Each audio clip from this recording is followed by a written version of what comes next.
तो कोरोना के संदर्भ में बहुत सारे सेवा कार्य राष्ट्रीय स्वयंसेवक संघ के स्वयंसेवकों ने देश भर में किया, लाखों के स्थानों पर किया। उसके विवरण भी हम लोगों ने पहले दिया ही है।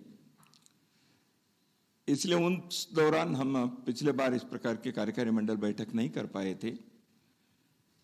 इस बार हम कर सके। धारवाड़ के लोगों ने, यहाँ के स्वयंसेवक कार्यकर्ताओं ने मैंने भी बहुत इस कार्यकारी मंडल को सफल बनाने के लिए सर्व प्रकार के तैयारी भी, सहयोग भी उन्होंने किया और दिया। इसलिए यहाँ के राष्ट्रोत्थान परिषद के कार्यकर्ता तो अपने संघ के स्वयंसेवक है, उनको धन्यवाद देना औपचारिक ही है। इस कार्यकारी मंडल में हमने देखा कि पिछले वर्ष हमारे जो कार्य के विस्तार थोड़ा सा बाधित हुआ था।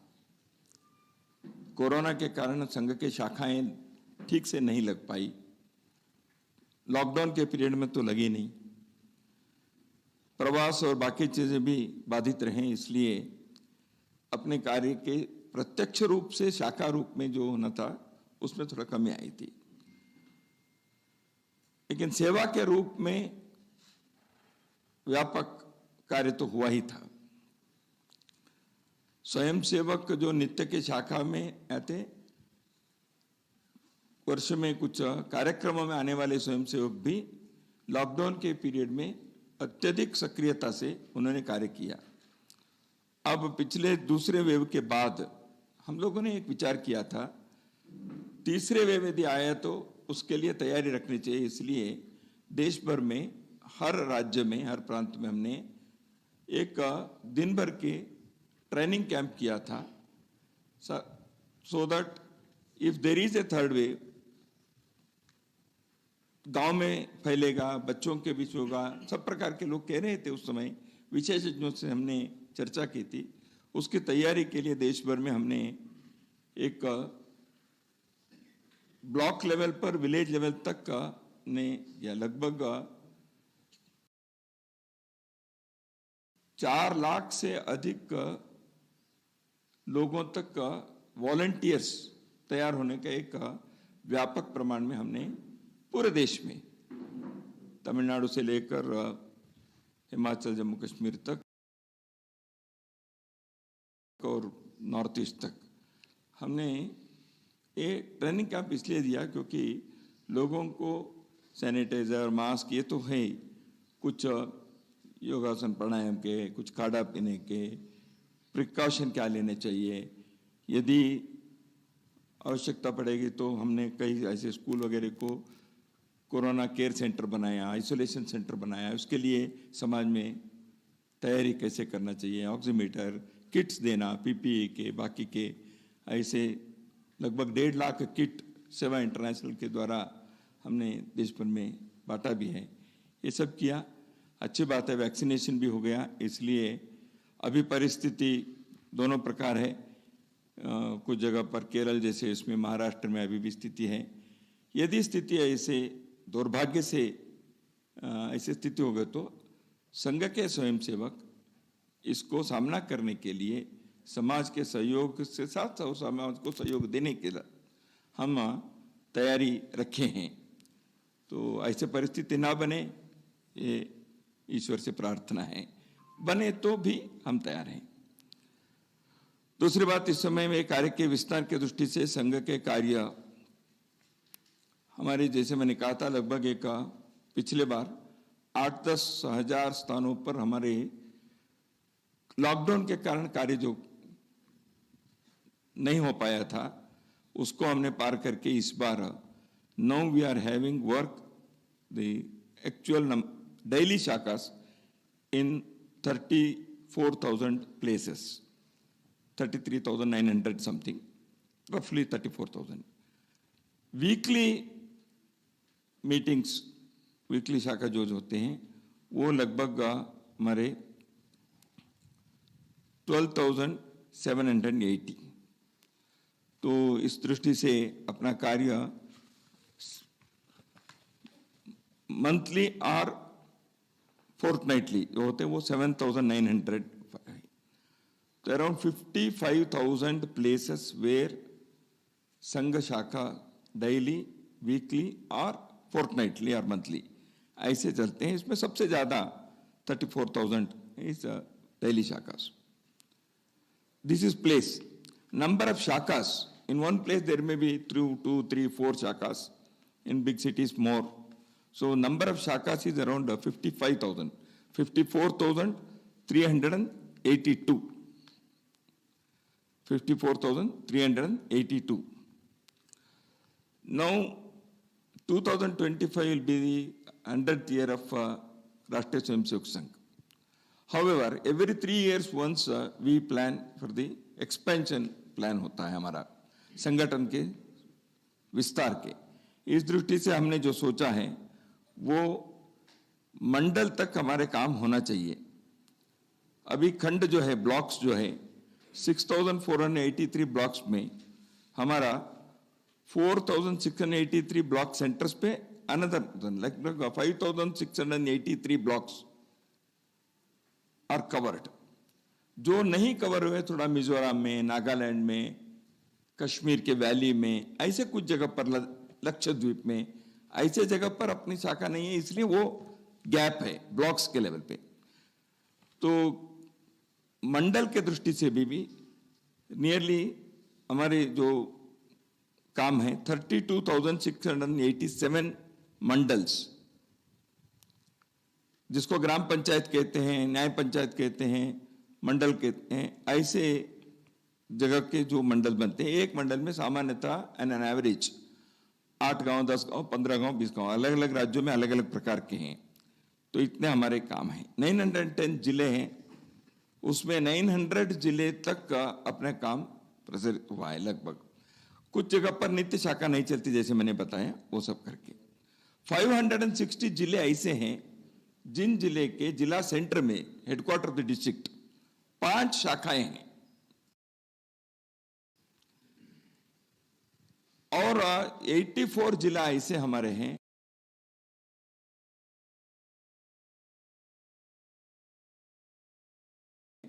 उस जिले में सभी मंडलों में शाखा है 100%.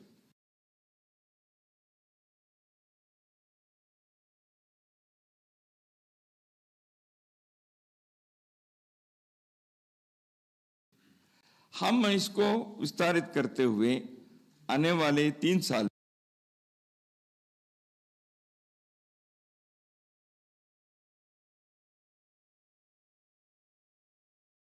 में सभी मंडल तक पहुंचना चाहिए. यह हमने विचार किया है. उसमें लगभग 60 to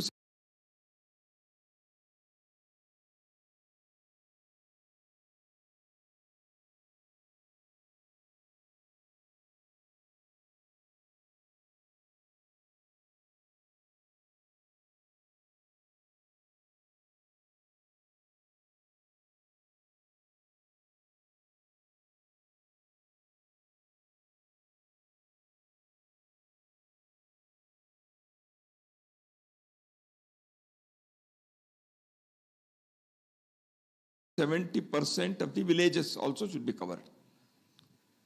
तो 100%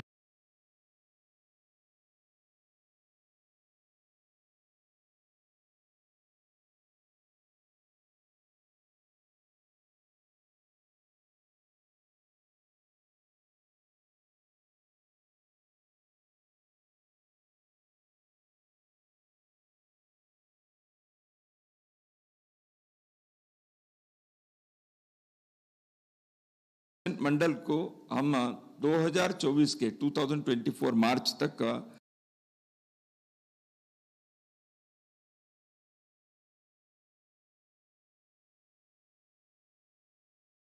पहुंचने के लिए हमारे कार्य विस्तार की योजना बनी है. इस कारण से संघ के 100 वर्ष होने के दृष्टि से समय देने वाले कार्यकर्ता 2 साल न्यूनतम, मिनिमम 2 years, ऐसे फुल टाइम वर्कर्स करने वाले कार्यकर्ताओं के भी हमने विचार किया है.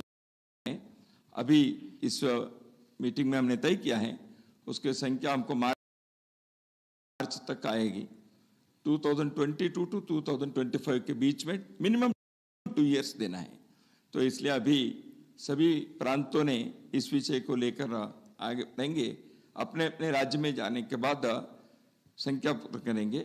तो हर खंड में एक फुल टाइम वर्कर होना है, तो लगभग 6000 होंगे। तो ये हमारी योजना है कार्य विस्तार के दृष्टि से।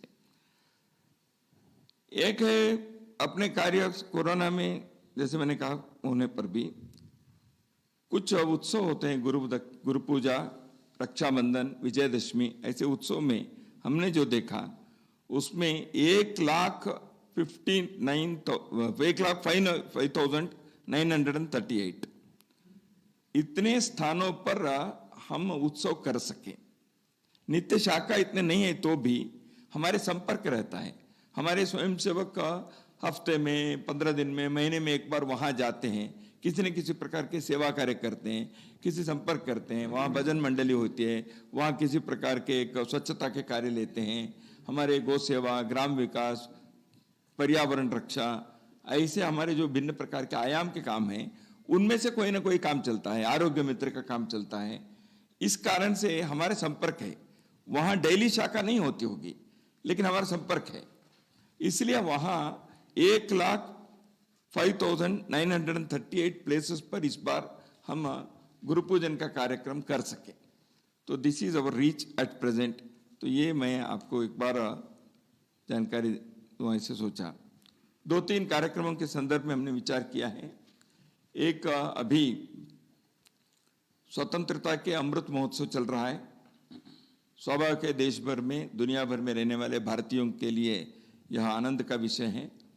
तो इसलिए हमने इस कार्यक्रम को संघ के स्वयंसेवक, समाज के साथ भिन्न भिन्न प्रकार के जो भी संस्थाएं, विद्यालय, महाविद्यालय, सामाजिक सांस्कृतिक संस्थाएं, इनके साथ जुड़कर भी काम करेंगे। स्वतंत्र रूप से भी संघ के स्वयंसेवक शाखा में करेंगे।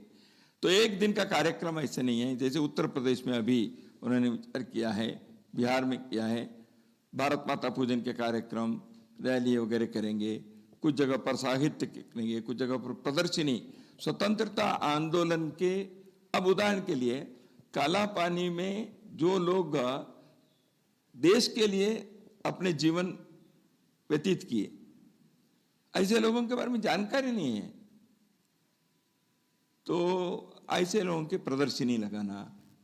देश में बहुत सारे महिलाएं, जैसे कर्नाटक में रानी अब्बक्का, कित्तूर चेन्नम्मा के नाम प्रसिद्ध है, रानी अब्बक्का देवी, उनके नाम प्रसिद्ध नहीं है।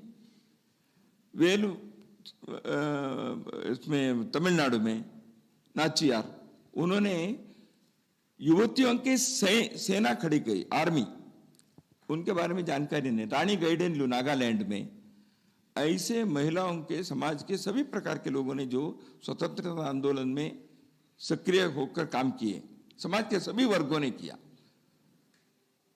शेड्यूल कास्ट, शेड्यूल ट्राइब के लोगों के एक बहुत बड़ा इतिहास है। 1857 से लेकर 1947 तक उन्होंने किया, अद्भुत कार्य किया है। इन सारे चीजों को समाज में लाना चाहिए, क्रमांक 1। इसलिए उनके सम्मान देना चाहिए, इतिहास में उनका नाम आना चाहिए। यह, इसके लिए साहित्य, प्रदर्शनी, कार्यक्रम, सेमिनार वगैरह।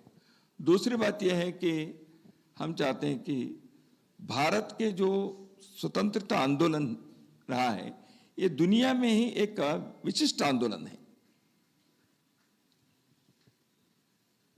अहिंसा सत्याग्रह से लेकर सुभाष चंद्र बोस या भगत सिंह के क्रांतिकारी तक सब प्रकार के आंदोलन हुए। क्रमांक 1 लंबे समय तक चला, और इस आंदोलन में पूरे देश की एकात्मता यह प्रकट हुआ। लाल बाल पाल या भगत सिंह, सुखदेव, राजगुरु एक राज्य के नहीं थे, एक जाति के नहीं थे, एक भाषा के नहीं थे। तो पूरे देश एकात्म हो गया था। नेताजी सुभाष चंद्र बोस बंगाली है ऐसे लोगों को नहीं था। तमिलनाडु में नेताजी सुभाष चंद्र बोस के नाम आज भी घर में लोग रखते हैं नए बच्चे को। देश की एकात्मता को अपने स्वतंत्रता आंदोलन ने अद्भुत ढंग से प्रकट किया है। तो इसलिए यह जो आंदोलन है, यह it was all round, all sided, all dimensional, एक आंदोलन था। Not only it was against British rule, उसमें और एक है भारत के सेल्फहुड, भारत के स्वतंत्र जो कहते हैं, स्वाधीनता जो कहते हैं, उसमें स्व क्या है, इसलिए स्वदेशी आंदोलन उसमें जुड़ गया, स्वभाषा के जुड़ गया, स्व संस्कृति के जुड़ गया। इसलिए भारत के स्व का अर्थ केवल अंग्रेजों के यहां से भगाना चाहिए इतना ही नहीं था, भारत की आत्मा को जागृत करना चाहिए। इसलिए स्वामी विवेकानंद से लेकर अंबेडकर जी, प्रत्येक व्यक्ति ने, सबका नाम लेने की जरूरत नहीं है, बहुत सारे नाम हैं, स्व के बारे में जागृति लाना।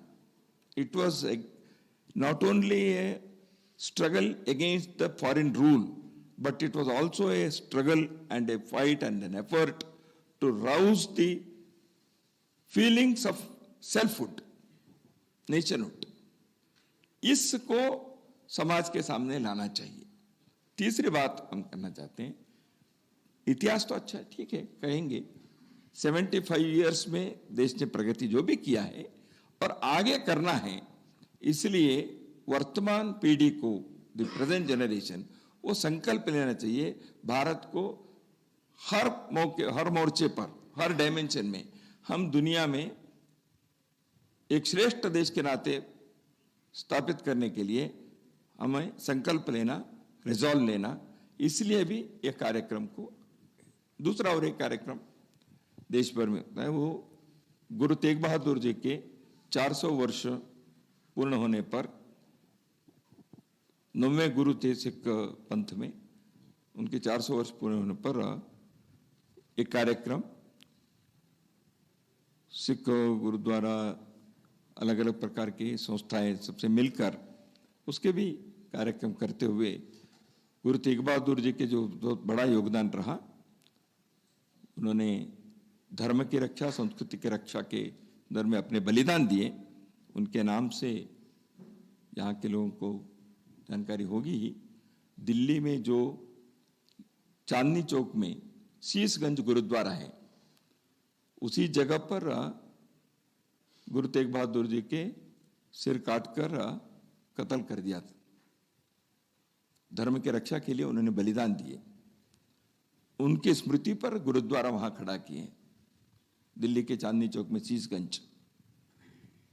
तो इसलिए ऐसे एक हमारे धर्म के एक गुरु, उन्होंने बलिदान देकर देश के रक्षा, धर्म की रक्षा की है।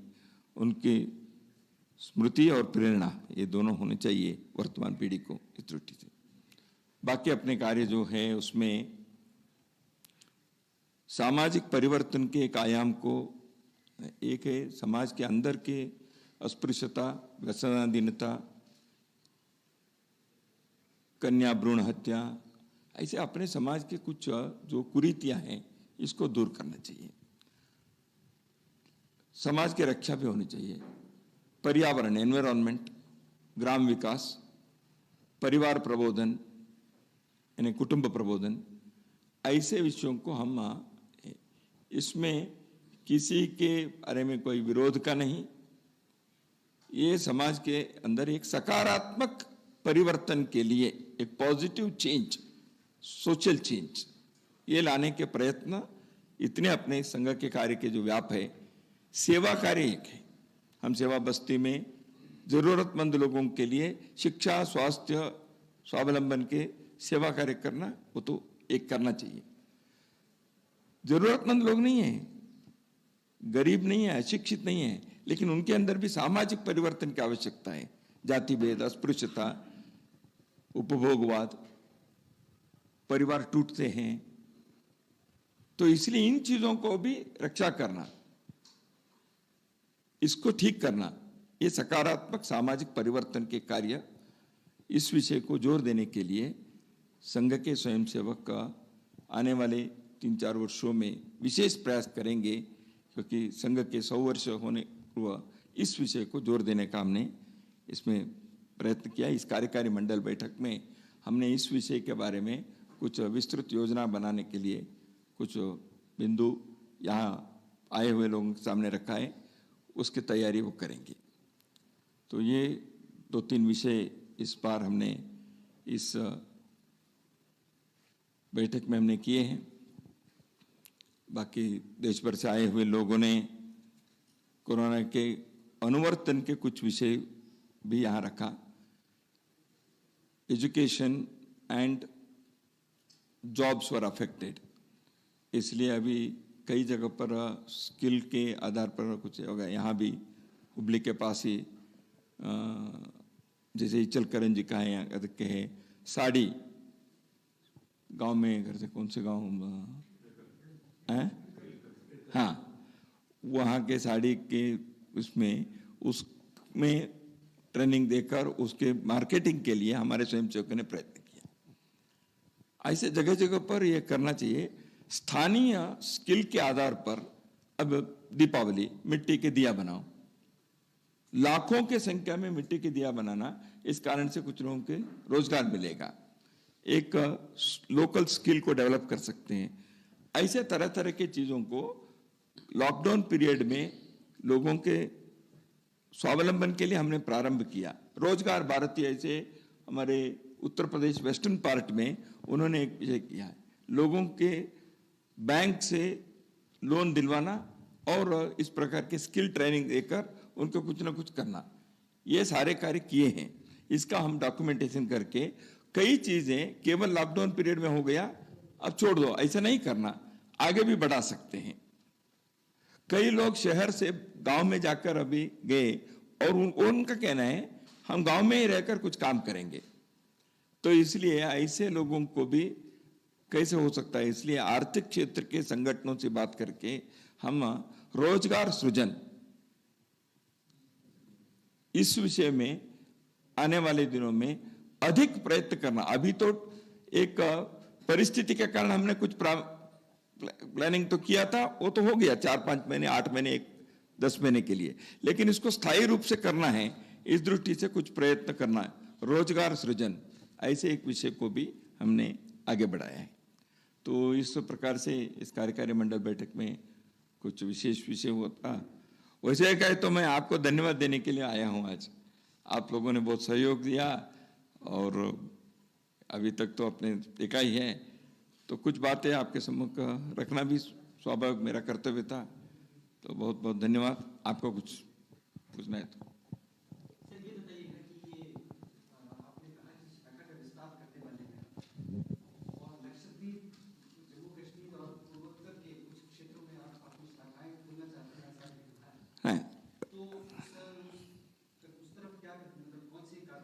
पूर्वोत्तर में तो हमारी शाखा है। देखिए असम में पूरा जो असम के ब्रह्मपुत्र वैली के जो स्टेट है असम और बराक वैली स्टेट, ये दोनों मिलकर असम है, वहां हमारी शाखा बहुत अच्छा है। उदाहरण के लिए बराक वैली में there are 300 mandals and we are in 160 mandals already, शाखा है। मणिपुर में हमारी शाखा अच्छी है। मणिपुर में रहने वाले कर्नाटक के ही एक कार्यकर्ता यहाँ का, वो वहाँ प्रांत प्रचारक है मणिपुर में, क्योंकि हमने नॉर्थ ईस्ट का कुछ राज्यों को, महाराष्ट्र को, कर्नाटक को हमने 10 साल पहले गोद दिया था। आप कार्यकर्ता मिलकर वहाँ काम कराओ। मणिपुर को ऐसे कर्नाटक को दिया था ये काम, तो वहाँ मणिपुर में है, त्रिपुरा में अपने काम है। नागालैंड, मिजोरम में more than 80-85% are non Hindus, इसलिए नित्य शाखा वहां चलाने में कम संख्या में शाखा वहां है वहां। सेवा कार्य हम करते हैं, क्योंकि सेवा कार्य करने में हमें इसको करना इसको नहीं करना ऐसे नहीं है, हम सबके लिए करते हैं। इसलिए आरोग्य भारती फॉर एग्जाम्पल मेघालय में even among Christians Arogya Bharati का काम चलता है, हमारा आरोग्य मित्र का काम। तो पूर्वोत्तर में है। वैली में भी पहले शाखा होती थी प्री इंसर्जेंसी डेज में, बाद में मिलिटेंसी बढ़ने के बाद वहां हिंदुओं की संख्या ही कम हो गई। अभी फिर से हम प्रयत्न कर रहे हैं। लद्दाख में हमारी शाखाएं हैं, संघ की शाखा लद्दाख में है। लक्षद्वीप में केवल कोरेटी जो कैपिटल है वहां साप्ताहिक मिलन है, नित्य की शाखा नहीं है।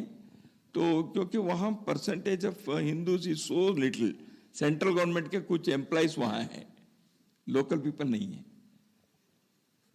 तो इसलिए वहां शाखा बढ़ाने के लिए कहने से भी होगा नहीं है।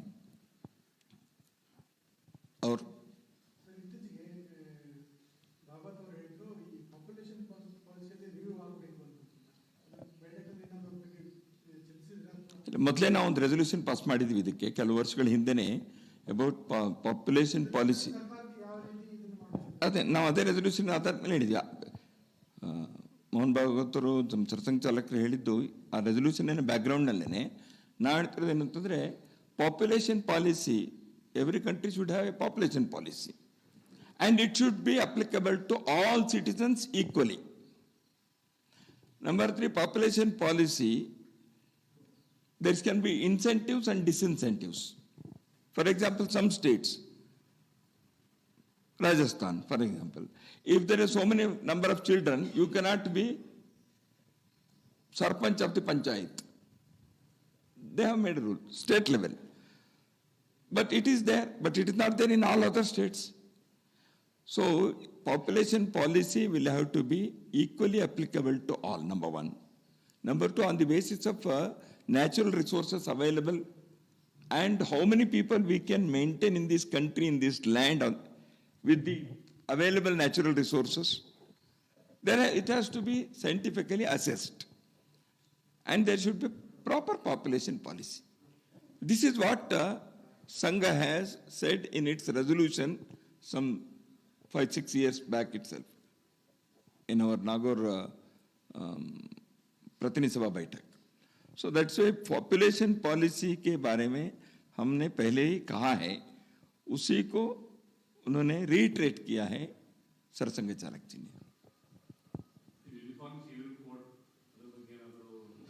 ಮೊದಲಿಂದನೂ ಇದೆ ಯೂನಿಫಾರ್ಮ್ ಸರ್ಕಾರನೂ ಮಾಡಬೇಕು ಅಂತ ಹೇಳ್ತದೆ. ಅಲ್ಲ ಸರ್ಕಾರ ನಮ್ದು ಎಲ್ರದ್ದು ಸರ್ಕಾರದಲ್ಲಿ ಇರೋವಂಥವ್ರು ಹೇಳಿದ್ದಾರೆ ಮಾಡ್ತೀವಿ ಅಂತ ಹೇಳಿ, ಸಮಯ ಬಂದಾಗ ಮಾಡೇ ಮಾಡ್ತಾರೆ. ಈಗ ನಾವು ಯೂನಿಫಾರ್ಮ್ ಸಿವಿಲ್ ಕೋಡನ್ನು ಮಾಡಬೇಕು ಅನ್ನೋಂಥದ್ದು ನಾವು ಹೇಳಿದೇನು ಸಂವಿಧಾನದಲ್ಲೇ ಬರೆದು ಬಿಟ್ಟಿದ್ದಾರೆ, ಡೈರೆಕ್ಟಿವ್ ಪ್ರಿನ್ಸಿಪಲ್ನಲ್ಲೇ ಇದೆ. ಡೈರೆಕ್ಟಿವ್ ಪ್ರಿನ್ಸಿಪಲ್ನಲ್ಲಿ ಇದ್ಮೇಲೆ ಅದನ್ನ ಇವತ್ತಲ್ಲ ನಾಳೆ ಅದು ಮಾಡಲೇಬೇಕು. ಅದರಿಂದ ಸರ್ಕಾರ ಅದು ಮಾಡಬೇಕು ಅಂತೇಳಿ ಮುಂಚಿನ ನಮ್ಮ ಕಡೆಯಿಂದ ವಿಚಾರ ಬೇಕಾದಷ್ಟು ಹೇಳಿದೆ. ಸರ್ಕಾರದಲ್ಲಿರೋರು ಕೂಡ ನಾವು ಮಾಡ್ತೀವಿ ಅಂತೇಳಿ ಲೋಕಸಭೆಯಲ್ಲೇ ನಾವು ಹೇಳಿದ್ದಾರೆ. ಯಾವಾಗ ಮಾಡಬೇಕು ಅನ್ನೋದು political decision they have to take. We have said already.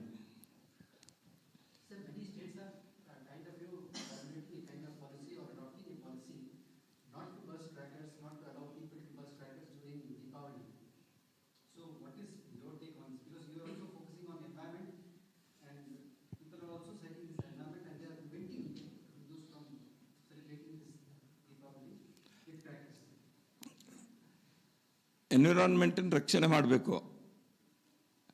Thing is environment protection is a everyday activity. Only stopping Deepavali crackers, is it going to help? Then there will be many things. So if those things are not being done, and only you want to ban the Deepavali, firecrackers during Deepavali, it is not going to help. 1. Number 2, whether all these things are really threat environment. Some people have studied all these things. In many countries, not only in India, firecrackers are there even on other occasions. I was in New York on the 4th of July, which is America's Independence Day. There are crackers. Government organizes the program. In New York City, I have seen, you can see again every July 4th. So that's why what type of crackers are to be allowed. This has to be decided by the environment experts and the ministry. Blanketed ban of all these things, because for many, it's one thing. And second thing is, for many years, there have been people who are producing these things. What about the alternative employment for those people? See, for example, and these things, if they are to be done, it has to be done with discussion well in advance. On the eve of thing, if you say, see, for example, I have produced for the whole year, I have tried, for example, the crackers, and it is already packed, and I have been ready to send it, and tomorrow you ban it. What has happened to all these things? Then there should be discussion well in advance. You will have to provide it. For example, if you are building a dam, you will take note of the people who are going to be, and rehabilitation plan you will make. So, environment protection is one thing, but also rehabilitation of the people who are depending upon those things for so many years. Is it not the responsibility of the society and the government? We have to take a comprehensive view about these things. These things cannot be switch on and switch off overnight.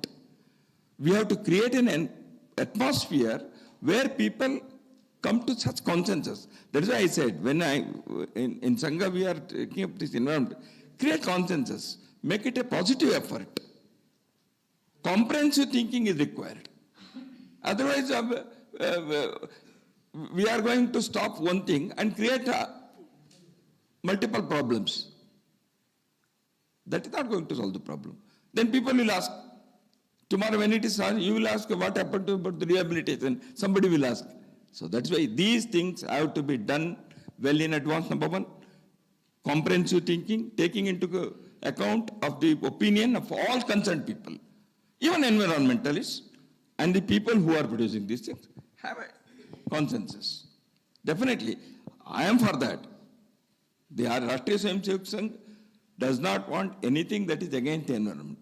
But at the same time, there should be a comprehensive thinking. That is the thing. ಇತ್ತೀಚೆಗೆ ಮುಖ್ಯಮಂತ್ರಿಗಳು ನೈತಿಕ ಪೊಲೀಸ್ಗೆ ಸಂಬಂಧಪಟ್ಟಾಗ ಆ?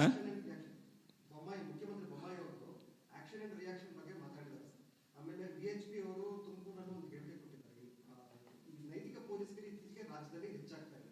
ಇದಕ್ಕೆ ಸಂಬಂಧಪಟ್ಟಾಗೆ ಇದರಲ್ಲಿ ಬಜರಂಗ ದಳ ಮತ್ತು BHP ಇಂಥ ಹಿಂದುತ್ವ ಸಂಘಟನೆಗಳು ಹೆಚ್ಚು ಇದಾಗಿದ್ದಾರೆ ಅಂತ ಹೇಳಿದ್ದಾರೆ. ಆ ಸಂಘಟನೆ ಕೇಳಬೇಕು ನೀವು. ಸರ್, ನಿಮ್ಮ ಸಂಘದ ಇದೆ ನೋಡಿ, ಯಾರಿಗೂ ಪೊಲೀಸ್ಗಿರಿ ಮಾಡುವಂಥ ಅಧಿಕಾರ ಸಂಬಂಧದಲ್ಲಿ ಯಾರಿಗೂ ಇಲ್ಲ. ಆದರೆ ರಿಯಾಕ್ಷನ್ ಅವ್ರು ಹೇಳಿದ್ರು, ಅವ್ರು ಯಾವ ಇದರಲ್ಲಿ ಹೇಳಿದ್ರು ಅಂತ ಅವ್ರನ್ನೇ ಕೇಳಬೇಕು ನೀವು. ನಾನು ಅವರು ಹೇಳಿದ ಪ್ರಶ್ನೆಗೆ ನಾನು ಉತ್ತರ ಕೊಡೋಕ್ಕಾಗಲ್ಲ. ಅದು ನಾನು ಹೇಳಿದ್ರೆ ಅನೇಕ ಸರಿ ಇಂಥದ್ದು ಆಗುತ್ತೆ ಸಮಾಜದಲ್ಲಿ. ಆಗ ರಿಯಾಕ್ಷನ್ ಯಾಕಾಗತ್ತೆ? Because if the feelings are hurt, naturally there will be reaction. On what occasion he has said, better you ask him. The Rashtriya Swayamsevak Sangh is of the opinion that anything hurting the feelings of a community or society, there will be reaction naturally. Only thing is the leadership, social leadership. They have to take so that it will not become violent. Reaction will be there. Reaction का mode भी है ना, वो ऐसा करना चाहिए. Nowadays, there is a voice in Karnataka that conversion has to be stopped by a specific law. But minorities are opposing that specific law in a large. So what Sangha's stand will be there in this anti-conversion law? Why minorities are opposing? It is open secret. Increasing the number by any methods, fraudulent and other such methods, cannot be accepted. It's not only the RSS which has said. Mahatma Gandhi ji ne bhi kaha hai, everybody has said in this country. And many have passed the resolutions in the past also. There are more than 10 states who have passed an anti-conversion bill. More than 20. Himachal Pradesh, Congress government passed the resolution. Sri Veerbhadra Singh was the chief minister. And he passed a resolution, anti-conversion bill was passed. So, why a Congress government also did it? Arunachal Pradesh, it was a Congress government who did it. Gengang Wapang was the chief minister. So that's why these things are being experienced by the people naturally when there is a conversion by such methods. By one's own personal will, if somebody wants to change his religion, that freedom is there for the people. But what is happening today is not that. Atal Bihari Vajpayee also, as Prime Minister, there should be a national debate on this. He said in the question of Dang, So that's why conversion should be stopped. And people who are converted, they have to announce that they are converted. There are people who also get converted and they do not say that they are converted, taking double benefits. So the Rashtriya Swayamsevak Sangh has always said that conversion should be stopped. And bill, if it is passed, we welcome it. ಕೇಳಿ. Last first ಅಲೆ ಮತ್ತು ಎರಡನೇ ಆಗಲಿದೆ sir. ಹಾಂ ನೀವೇ ಆಗಲೇ ಹೇಳಿದ್ರೆ ನಿರುದ್ಯೋಗ ಮತ್ತು ಈ ಥರದ್ದು ಸ್ವಲ್ಪ ಸಮಸ್ಯೆ ಜಾಸ್ತಿ ಆಗಿದೆ. ಅದರ ಜೊತೆಗೆ ಬೆಲೆ ಏರಿಕೆ ತುಂಬ ಆಗ್ತಾ ಇದೆ ಸರ್. ಅದು ಡೀಸೆಲ್ ಪೆಟ್ರೋಲ್ ಆಗಿರ್ಬೋದು, ಅದರದ್ದು ಇಂಪ್ಯಾಕ್ಟ್ ಆಗಿ ಬೇರೆ ಥರದ ಆಹಾರ ಪದಾರ್ಥಗಳ ಬೆಲೆ ಇರೋದು ಅಂಥದ್ದೆಲ್ಲ ಆಗ್ತಾ ಇದೆ. ಸೊ ಇದನ್ನು ಗಮನದಲ್ಲಿ ಇಟ್ಕೊಂಡು ಏನಾದರೂ ಚರ್ಚೆ ಆಯಿತು ಅಂದರೆ ಅದಕ್ಕೆ ಯಾವ ಥರ ಸ್ಪಂದಿಸಬಹುದು ಅಂತ ಚರ್ಚೆ ಆಯಿತು ಬೈಠಕ್ನಲ್ಲಿ, ಅಥವಾ ಮುಂದೆ ಅದ್ರ ಬಗ್ಗೆ ಏನು ಮಾಡಬಹುದು ಅಂತ ಸಂಘದ ಒಪಿನಿಯನ್ ಏನಿದೆ?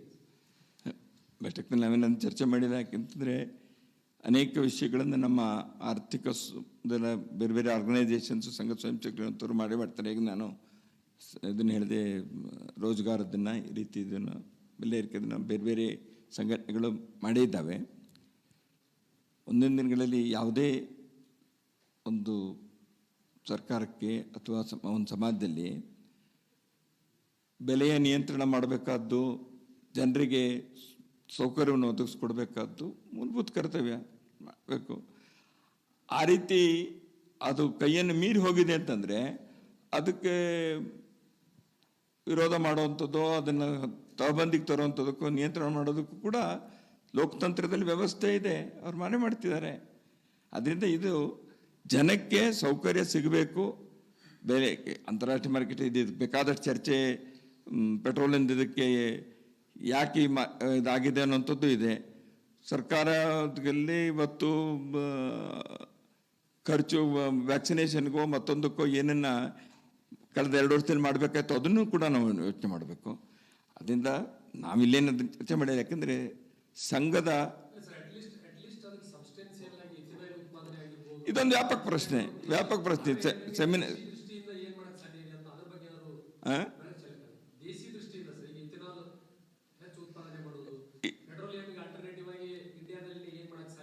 ಇದನ್ನು ಸರ್ಕಾರವು ಯೋಚನೆ ಮಾಡ್ತಿದೆ, ಸಂಘನೂ ಮೊದಲಿಂದ ಹೇಳ್ತಿದ್ದಾರೆ.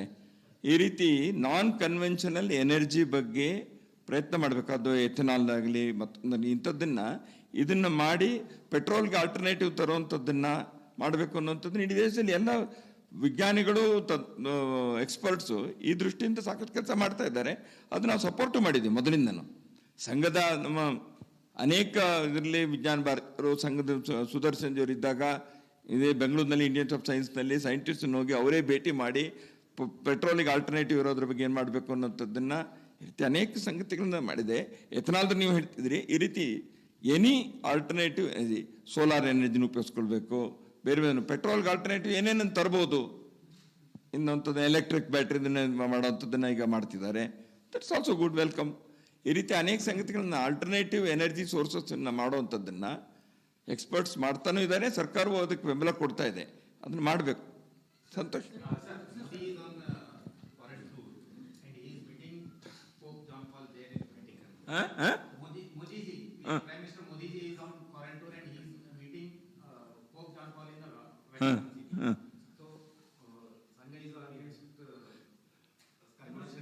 It is for the head of the government to meet another head of the government.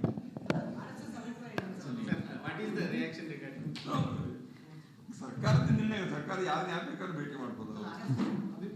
ಯಾವ್ದ್ರ ಬಗ್ಗೆ ಸರ್ಕಾರದ ನಿರ್ಣಯ? ಒಂದು ದೇಶದ ನೀತಿಯೊಳಗೆ ಇನ್ನೊಂದು ಬೇರೆ ದೇಶದ ವ್ಯಾಟಿಕನ್ ಇಸ್ ಸ್ಟೇಟ್, ಅದೇ ರೆಕಗ್ನೈಸ್ಡ್ ಹೆಡ್ ಆಫ್ ಗವರ್ಮೆಂಟ್. ಅವರು ಟೆಂಪರಲ್ ಅಂಡ್ ಸ್ಪಿರಿಚುವಲ್ ಎರಡಕ್ಕೂ ಅವರು ಹೆಡ್. ಅದರಿಂದ ಒಂದು ದೇಶ ಅಲ್ಲದೇ ಇದ್ರೂ ಕೂಡ ಜಗತ್ತಿನಲ್ಲಿ ಒಂದು ವ್ಯವಸ್ಥೆನಲ್ಲಿ, ನಾಗರಿಕ ವ್ಯವಸ್ಥೆನಲ್ಲಿ ಬೇರೆಯವರನ್ನ ಭೇಟಿ ಮಾಡೋದಕ್ಕೆ ತಪ್ಪೇನು? ಸ್ವಾಗತ ಇದೆ. ನಾವಂತೂ ವಸುದೈವ ಕುಟುಂಬಕಂ ಸ್ವದೇಶ ಭುವನತ್ರಯಂ ಅಂತ ಹೇಳುವಂಥವ್ರು. ನಾವು ಮಾಡ್ತೀವಿ, ನಾವು ಇಲ್ಲಿ ಎಲ್ಲ ರೀತಿಯ ಧರ್ಮದ ಜನರನ್ನು, ಎಲ್ಲ ರೀತಿಯ ಜನರನ್ನು ನಾವು ಭೇಟಿ ಮಾಡ್ತೀವಿ. ಒಂದು ದೇಶದ ಪ್ರಧಾನಮಂತ್ರಿ ಜಗತ್ತಿನ ಪ್ರಮುಖ ವ್ಯಕ್ತಿಗಳನ್ನ ಭೇಟಿ ಮಾಡಿ ನಮ್ಮ ದೇಶದ ಗೌರವವನ್ನು ಅಲ್ಲಿ ಹೆಚ್ಚುವಂಗೆ ಮಾಡಿದ್ರೆ ಸಂತೋಷವೇ. 3 ದಿನಗಳ ಈ ಒಂದು ಪತ್ರಿಕಾಗೋಷ್ಠಿಯಲ್ಲಿ ನಮ್ಮೊಂದಿಗೆ ಸಹಕರಿಸಿದಂಥ ಎಲ್ಲ ಮಾಧ್ಯಮದ ಮಿತ್ರರಿಗೂ ಕೂಡ ರಾಷ್ಟ್ರೀಯ ಸ್ವಯಂ ಸೇವಕ ಸಂಘದ ಪರವಾಗಿ ಧನ್ಯವಾದಗಳನ್ನು ಅರ್ಪಿಸುತ್ತೇನೆ.